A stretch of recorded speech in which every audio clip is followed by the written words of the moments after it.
Alors moi je suis Sylvain Delfaux, donc je suis directeur journaliste de Radio Laser.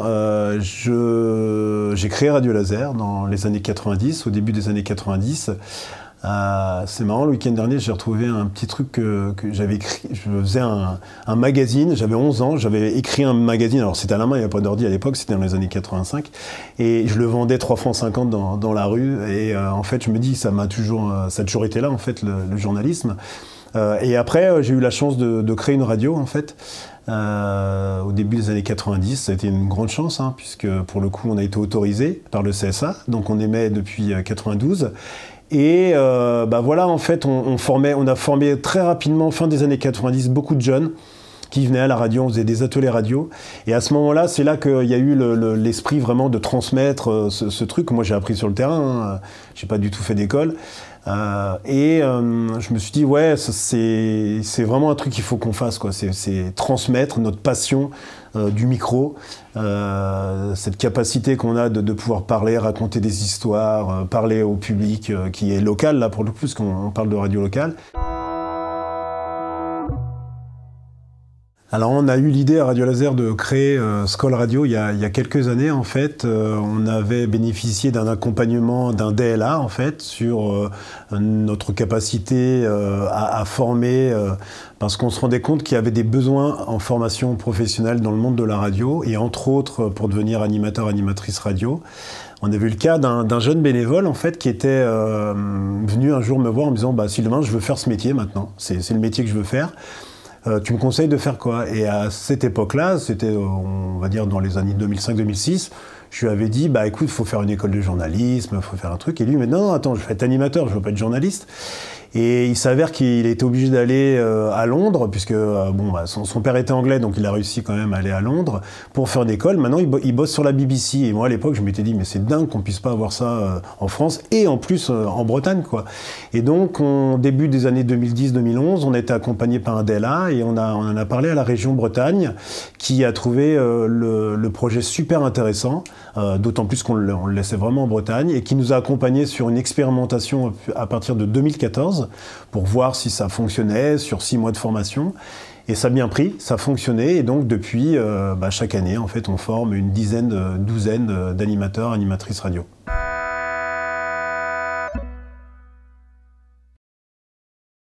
Alors la Skol Radio, c'est l'organisme de formation donc qui fait des formations longues, des formations courtes, et il y a la formation longue qui est de 805 heures. En gros, c'est 6 mois de formation intense, 35 heures par semaine. Hein, voilà, ici avec une vingtaine d'intervenants, d'intervenantes extérieures, des professionnels de la radio, hein, des gens de tout secteur, radio publique, radio privée, radio associative, journalistes, animateurs, animatrices, techniciens, techniciennes, réalisateurs, réalisatrices. Et il y a 1 mois et demi de stage où les stagiaires partent dans des radios pour effectuer un stage, donc une immersion. Et c'est vraiment une pédagogie active, hein, c'est-à-dire qu'il y a très très peu de cours, entre guillemets, c'est tout de suite les mains dans le cambouis, on fait de la radio, ils bouffent du micro, c'est vraiment que de l'actif, quoi. On dit toujours c'est une formation longue, mais 6 mois c'est court en fait, hein, parce que souvent les écoles c'est 3 ans, et là on voulait vraiment faire un truc actif, quoi. Faut que les gens apprennent rapidement, c'est intensif, et après il faut qu'ils aillent au boulot, quoi.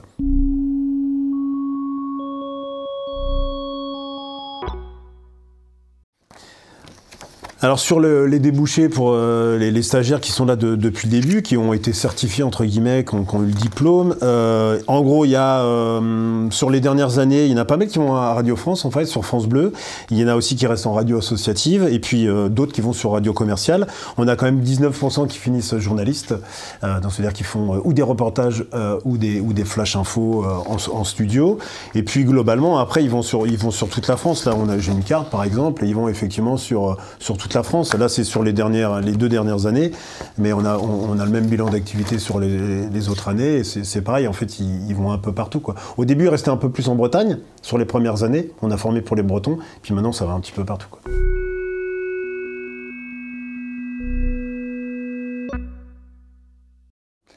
Alors en fait, les premières années, il n'y avait que les Bretons et les Bretonnes qui avaient droit de venir à la formation. Maintenant, c'est, on va dire, toute région de France.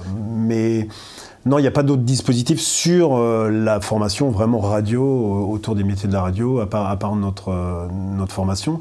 Après, l'idée, c'est de dire, c'est pas un métier en tension, c'est un métier qui recrute. Il y a quand même des recrutements tous les ans. On voit que c'est une branche où il y a quand même à peu près 1000 personnes qui partent chaque année et 1000 personnes qui reviennent, enfin qui viennent dans la branche à peu près sur le dernier rapport de branche. Donc ça veut dire que c'est un secteur qui recrute, qui n'est pas en tension, mais qui recrutent. Alors l'idée, c'est de dire, nous, on forme des gens qui vont être compétents et compétentes pour travailler en radio. Par contre, il ne suffit pas de saturer le marché en formant 350 personnes chaque année qui ne trouveront pas de boulot, quoi.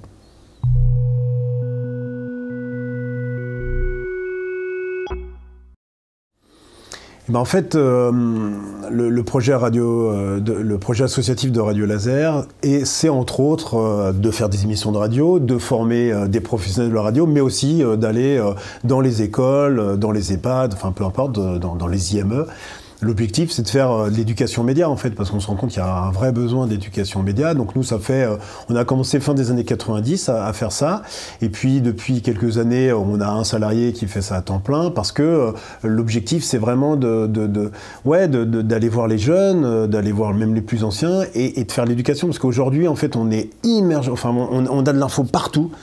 On prend notre téléphone, on est dans la voiture, on est chez nous, il y a des écrans partout, mais on décrypte très peu l'information. Il y a quelques cours, on le voit, il y a un réel besoin. Enfin, on a vu dernièrement avec des affaires tragiques, d'attentats autour d'éducation, enfin autour de la liberté d'expression. Donc nous, voilà, on s'est mis là-dessus il y a quelques années parce qu'on trouve que c'est normal de le faire.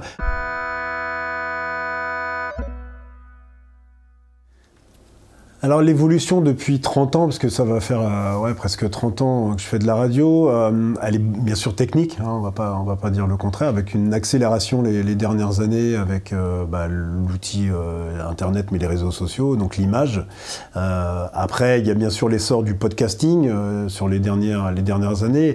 Après, ça reste de la radio, c'est juste le support qui change. La radio, ça fait plus de 100 ans que ça existe, et voilà, c'est pas la façon de raconter évolue avec le temps, les mots évoluent avec le temps, mais ça reste de la radio. Donc ça a énormément changé. Après, raconter des histoires, ça n'a pas changé. Donc il suffit juste d'essayer de raconter des histoires en radio. C'est d'un côté plus simple techniquement de faire de la radio, mais d'un autre côté beaucoup plus compliqué parce qu'on a plus de tâches. C'est-à-dire qu'avant, c'était plus complexe, il fallait mettre les vinyles, les cassettes, les machins, les trucs, il n'y a pas d'ordi. Maintenant, c'est beaucoup plus simple. En 5 minutes, quelque part, techniquement, on vous apprend presque à balancer un truc à l'antenne. À parler, par contre, c'est toujours la même problématique. Il y a des codes. Par contre, le après, c'est-à-dire valoriser le podcast, le mettre sur Internet, trouver une photo, alimenter les réseaux sociaux, tout ça, on va dire qu'on a beaucoup plus de boulot qu'avant, quelque part, quand même, in fine, avec cette nouvelle technologie. Mais c'est super, parce qu'on rencontre un autre public. On fait revivre, en fait, notre contenu. Parce qu'avant, le contenu, on le balançait à l'antenne, puis après, c'était terminé, quoi. Là, maintenant, on le fait revivre, on peut revenir dessus. Enfin, voilà, c'est ça qui est excellent, quoi.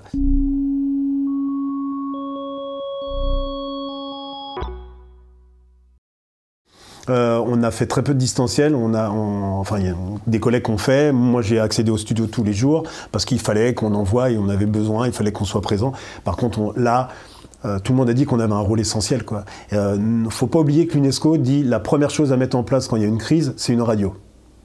Et là, on l'a vu, quoi.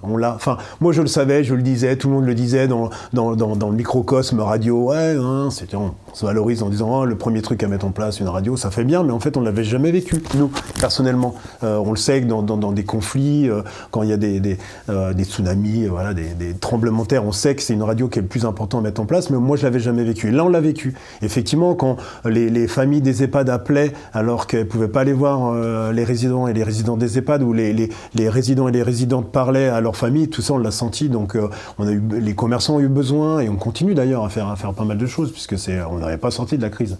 Donc là, on a ressenti vraiment l'utilité d'une radio, parce que les gens peuvent nous dire, bah ouais, mais il y a les réseaux, etc. Non, la grosse différence, c'est que nous, c'est anonyme et gratuit. Il y a un poste, nous, on a un émetteur et on émet, et peu importe le nombre d'émetteurs derrière, il n'y a pas un canal qu'on doit payer tous les mois, c'est gratuit pour tout le monde. Et c'est ça la grosse différence. Et c'est ça, il faut se battre pour le garder, parce que c'est le plus important.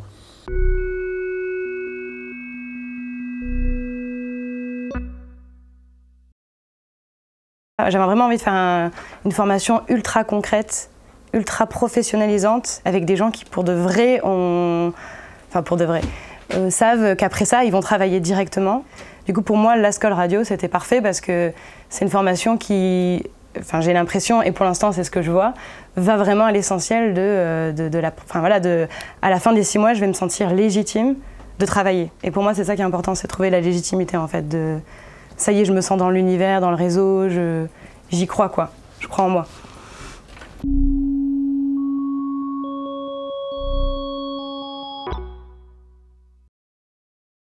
Ce que je découvre dans cette formation, ce à quoi je ne m'attendais pas, c'était que ce soit une pédagogie autant interactive, je ne sais pas si on dit ça comme ça, mais que ce soit autant dans la discussion, dans l'ouverture de nos propres vécus, de nos propres ressentis, etc. Ce qui donne une bienveillance collective et une possibilité de transformer la journée d'une manière totalement unique, je pense. Ça, c'est un côté auquel je ne m'attendais pas parce que j'ai toujours été assez formatée dans des formations quand même plus protocolaires, même si j'ai fait une licence pro. Ce à quoi je m'attendais, mais je suis quand même surprise, c'est d'être avec des gens autant différents, qui ont des parcours totalement différents et c'est marrant parce que en fait, on a tous quelque chose à apprendre l'un à l'autre, mais dans des domaines totalement différents, quoi. Des fois, c'est parce que les gens ont déjà travaillé, donc ils ont des questions peut-être un peu plus pratiques. Et du coup, on n'aurait pas forcément pensé à poser cette question, mais on se dit « Ah ouais, c'est vrai que là, je me projette vachement mieux et tout. Moi, j'étais encore trop théorique. » Des fois, c'est l'inverse. C'est très riche, je trouve, par rapport à ça.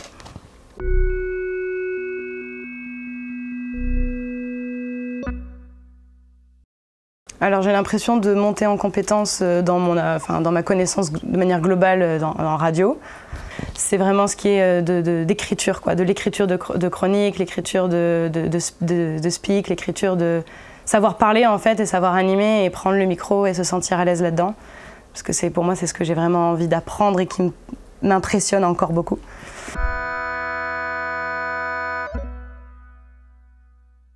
Il y a un peu 2 choses qui me font rêver.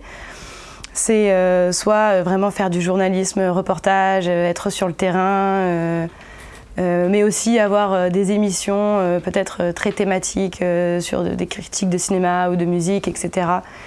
Dans une radio comme France Inter ou une radio qui me plaît déjà. Mais il y a aussi une autre partie de moi qui suit plus vraiment être animatrice radio dans une radio associative, pardon, mais dynamique qui me correspond pour ses valeurs, quoi.